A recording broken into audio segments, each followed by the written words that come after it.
Hello, and welcome to UnKpopular Opinions, a safe space for fans of BTS and other K-pop groups to ask the tough question, what do I think of this? I'm your host, Ginger Nuna, and today we'll be talking about LGBTQ artists in K-pop. Listener Bug writes, I wanted to make a small suggestion for an episode. Because of the special month, could you maybe make a special episode about LGBTQ artists in K-pop? I think some of your fans, especially me, would love to hear an episode shedding some light on some artists in the community.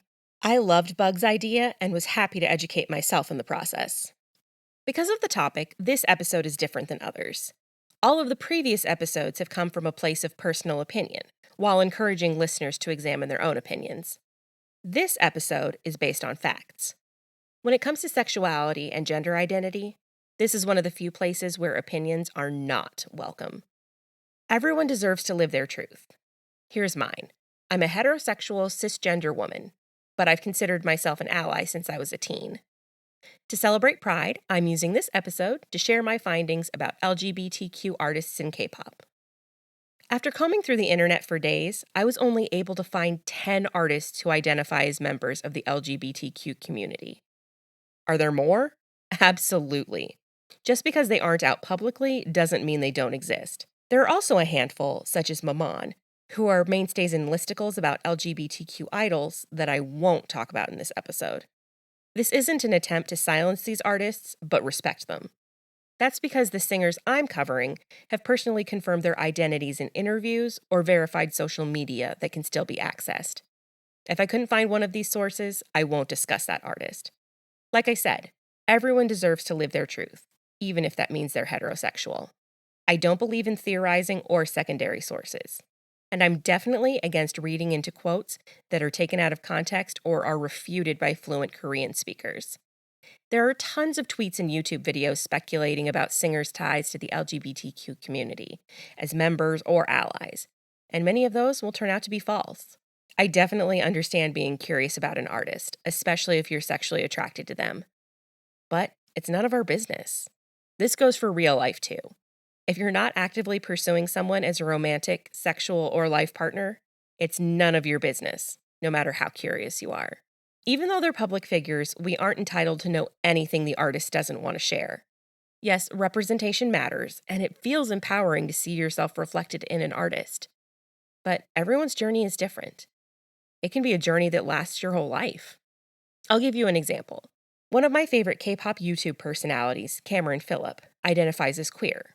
However, when he started his channel a few years ago, he identified as straight. Think about yourself. When you were a small child, did you know who you were attracted to? Maybe, maybe not. But half the fun of being a human is learning new things about yourself, especially things that make you happy. We're all constantly growing and changing. I also acknowledge that the abbreviation LGBTQ, which stands for lesbian, gay, bisexual, transgender, and queer, or questioning, doesn't encompass all queer identities. Even the word queer holds different meaning to different people. All identities are valid, and this abbreviation isn't meant as erasure, just a placeholder. Long story short, who an idol wants to sleep with, if they want to sleep with anyone, or what's between their legs or ears, doesn't affect their talent and shouldn't affect how you enjoy their performance. Getting off my soapbox, let's talk statistics. According to a 2017 Gallup poll, 4.5% of adult Americans identify as LGBT. Before I started my research, I thought it was 10%. Apparently, that outdated statistic was based on an estimation by Alfred Kinsey in 1948. It's hard to gauge if the numbers are similar in South Korea, because South Koreans still face greater legal challenges and discrimination than Americans. Even when answering a poll anonymously, there can still be fear of persecution. When it comes to LGBTQ rights in America, while we aren't where we need to be, and hopefully will be in our lifetimes, it can be easy to forget that there are other countries that aren't where we are. South Korea is one of those countries. Their healthcare may be superior, but same-sex marriage and civil unions aren't legally recognized. South Korea has even expanded the legal definition of family to include single parents and unmarried cohabitating partners, but same-sex couples still aren't included. Gender confirmation surgery is legal, but very uncommon. For more information about LGBTQ rights in South Korea, check out the National Queer Asian Pacific Islander Alliance website link in the description. There you'll also find the links for most of the artists we talk about in this episode. Now, without further ado, let's explore the history of LGBTQ artists in K-pop. The very first South Korean LGBTQ artist on record is nothing short of a multi-hyphenate queen. Harisu, born February 17, 1975, was assigned male at birth, but always knew she was female. She had gender confirmation surgery in the 90s, and in 2002, she was the second person in all of South Korea to legally update their gender. In her 30 years in the entertainment industry, Harisu has been an actor, an author, a model, a philanthropist, and a reality TV personality, as well as a singer. She's also put more than a few trolls in their place on Instagram. She's done literally everything. From techno to trot, she's explored many genres of music since her debut in 2001. Her most recent comeback was the album Risu in 2018. For more information about Harisu, be sure to check out her Instagram. Following in Harisu's footsteps were the four ladies of Lady. All the way back in 2005, Sine, Sahara, Yuna, and Binu beat out hundreds of other M to F, or male to female, singers to form the first transgender K-pop group. Unfortunately, their self-titled debut album garnered recognition not for the catchy lead single attention, but because of the group's novelty. Many people just couldn't see past the exterior. What I find most disheartening is the dismissal of their music. While the women were living their truth and being unapologetically themselves, their music was cookie-cutter, garden-variety K-pop. There was no heavy message. And I love that.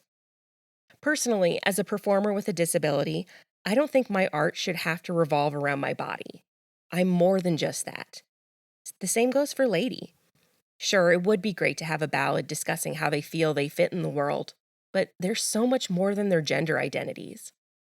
Lady was put in a very specific box, and many K-pop fans wonder if they would have been more successful if they were able to debut in today's market. Sadly, Lady disbanded in 2007, and I wasn't able to find any information about the members' subsequent careers. As we fast forward almost a decade, we meet our next artist, Choi Hanbit.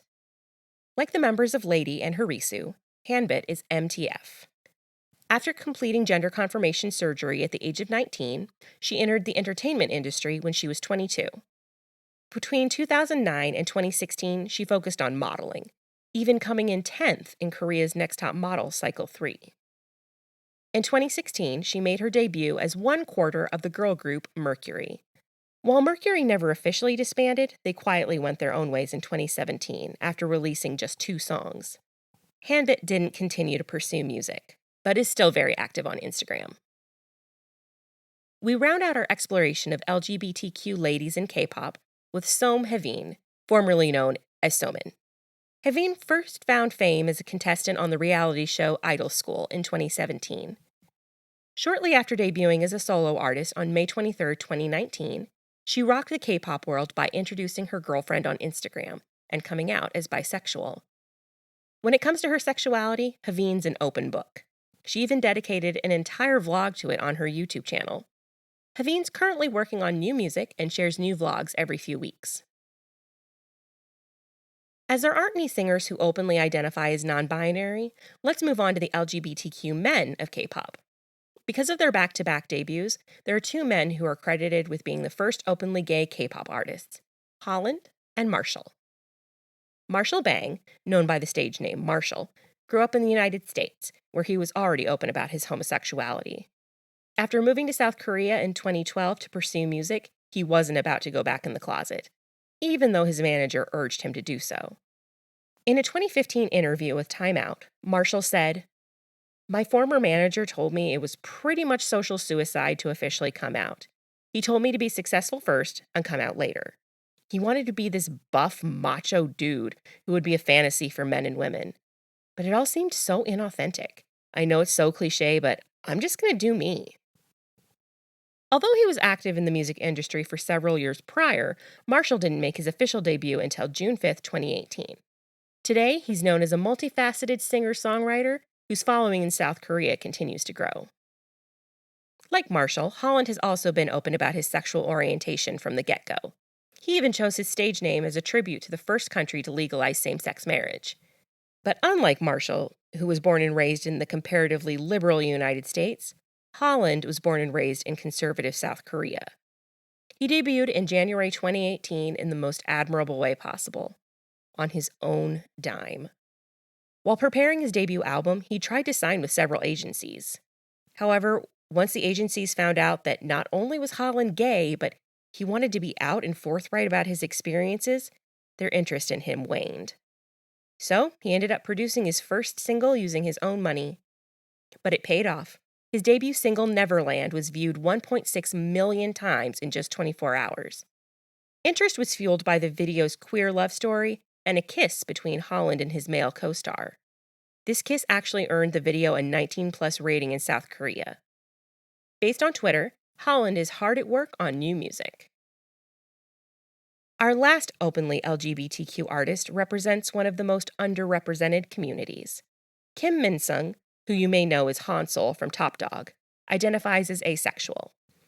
Asexuality is defined as the lack of sexual interest or sexual attraction to any gender. On August 19, 2017, shortly after he left Top Dog, Kim told fans through Instagram Live, "I've thought a lot about this. I'm asexual. I don't like anyone. I just like my friends and family." A few months later, Kim shared further details about his orientation in an Instagram post. "I always let people judge what they see with their own eyes, but that doesn't mean I ignore my own identity. I really love myself, so I'm not hurt by those who hate me because of my sexuality. I'm not interested in the opposite sex, but I'm also not interested in the same sex. I never bothered dating. I really hate sex. This is me, and this reality is what is good and fun for me. People like me, be strong and enjoy your life and have fun. Don't listen to others. You are the most important and the most valuable." These days, Kim, who now goes by the professional name Navinci, works as a dancer and choreographer with Seoul's 1997 dance studio. Listeners, I hope you enjoyed this episode, and a huge thanks to Bug for the topic idea. We'll wrap up the episode with some listener mail. Dear Ginger Nuna, I just listened to the 9th episode of your podcast. You invited people to write in with their thoughts, so I thought, why not? I'm 32, certified retro. I often wonder how I'd have reacted to BTS if I'd discovered them as a teen or even at 20. I didn't have the media literacy then that I have now, and my paradoxical relationship with them could have easily become murky and consuming. Social media has made celebrities so much more accessible, and I've watched as fans demand more and more of the people they idolize. I sincerely hope when Jimin says he doesn't deserve ARMY's love, or Taeyoung says ARMY is everything to him, that they're playing a part. Part of being an older BTS fan is realizing that as much as I might fantasize about meeting or being with them, that isn't going to happen. And I want them to be happy and healthy, which means I hope they don't center their self-worth around ARMY. It means that I hope that the way they behave on stage is a persona, and that there are huge pieces of their real selves that they keep just for themselves or their loved ones. I don't know BTS, and what I do know of them is colored by the way I interpret their public selves. Thanks for pushing me to think and question what I consume. Until next time. Sincerely, Church Nuna. Listeners, you can send your UnKpopular opinions to unkpopularopinionspod@gmail.com. Also, be sure to follow me on Twitter at UnKpopularPod. You'll be notified when new episodes are released and get my off-the-cuff UnKpopular opinions that don't make it into the show. Finally, Spotify listeners can now enjoy enhanced episodes that include songs from the artists mentioned in the episode. Just look for the episodes with the music notes. Thanks so much for listening, and don't forget to keep questioning.